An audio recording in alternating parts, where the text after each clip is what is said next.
দেশে পেঁয়াজের বাজার সহনীয় রাখতে সীমিত আকারে আমদানির অনুমতি দিয়েছে সরকার। ইতোমধ্যেই প্রক্রিয়া শুরু হয়েছে ভারত থেকে পেঁয়াজ আমদানির। এ খবরে চট্টগ্রামের খাতুনগঞ্জের আড়তে পেঁয়াজের দামে ভাটা পড়েছে। বাজার ঘুরে দেখা গেছে যে পেঁয়াজ পাইকারিতে প্রতি কেজি ১১০ থেকে ১২৫ টাকায় বিক্রি হতো তা এখন ৭০ থেকে ৯০ টাকায় বিক্রি হচ্ছে। দাম আরও কমবে সে আশায় খুচরা বিক্রেতারাও পরিমাণে কম কিনছেন পেঁয়াজ। এদিকে সরকারি ঘোষণা ও ভারত থেকে পেঁয়াজ আসার খবরেই বাজারে পেঁয়াজের দামে এমন ভাটা পড়েছে। এদিকে চট্টগ্রামের খাতুনগঞ্জের আড়তে মেহেরপুর ও ফরিদপুর জেলা থেকে মুড়িকাটা পেঁয়াজ আসতে শুরু করেছে। বাজারে পেঁয়াজের যোগান বৃদ্ধি পাওয়ায় আরও কমবে দাম। নতুন পেঁয়াজ যেগুলো মুড়িকাটা আসছে এই আপনার মেহেরপুরের সাইডের ওই মোটা পেঁয়াজটা ধরেন না ১০০, ১০৫, ১১০ পর্যন্ত খাইছে আর কি। আজকে সেই পেঁয়াজের মার্কেট এসে গেছে এই আইপি দেওয়ার খবরে আসলে এখনো বেচা বিক্রি খুব কম। কাস্টমার আসলে এখানে মোলাচ্ছে ধরেন আপনার এই যে পাবনার পেঁয়াজটা মোলাচ্ছে ধরেন না ৮০, ৮৫ ভালো কোয়ালিটি। আর আপনার এই যেটা এই আপনার রাজবাড়ী তারপর ফরিদপুর ভালো কোয়ালিটি মালটা ধরেন ৯০, ৯৫ এর উপরে উঠতেছে না আসলে। কালকে থেকে আজকে ধরেন না ২০-৩০ টাকা কমে গেছে হঠাৎ করে।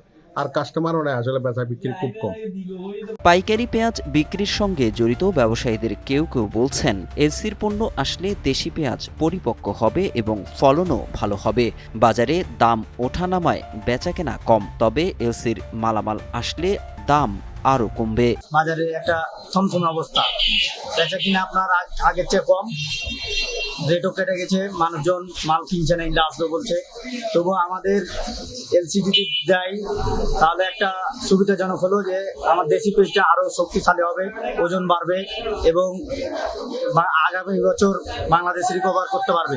আর এখন যদি আপনার তুলে নেয় পেঁয়াজ তাহলে আপনার ওই পেঁয়াজটা ওজন কমে যাবে এবং দাম পাইছে ঠিক আছে, কিন্তু যদি আপনার দেশের উৎপাদন না বাড়ে তাহলে সামনের বছর কিন্তু ডেভেলপ হবে না, কম হবে। দেশে বর্তমানে নতুন পেঁয়াজ আসতেছে, তো নতুন পেঁয়াজটা এখনো পর্যন্ত হয়ে উঠতে পারে নাই খেতে। তো ওটা যদি হয়ে উঠে তো দেশি পেঁয়াজে তো মোটামুটি ভরপুর পেঁয়াজ থাকবে আমাদের দেশে, কিন্তু ওটা এখনো মানে পেঁয়াজ উঠাইতে পারে নাই কৃষকরা। ১০০ টাকা এরকম বিক্রি করতেছে আজকে। ওই ইন্ডিয়া মাল দিবে তো এলসির মাল দিবে, তো এলসির মাল দিলে তো অত দাম থাকবে না। গত শনিবার কৃষি মন্ত্রণালয়ের এক বিজ্ঞপ্তিতে জানানো হয়েছিল প্রতিদিন ৫০টি করে আইপি ইস্যু করা হবে। প্রতিটি আইপিতে সর্বোচ্চ ৩০ টন পেঁয়াজের অনুমোদন দেওয়া হবে। এরপর কৃষি সম্প্রসারণ অধিদপ্তর রোববার ভারত থেকে ১৫০০ টন পেঁয়াজ আমদানির অনুমতি দিয়েছে।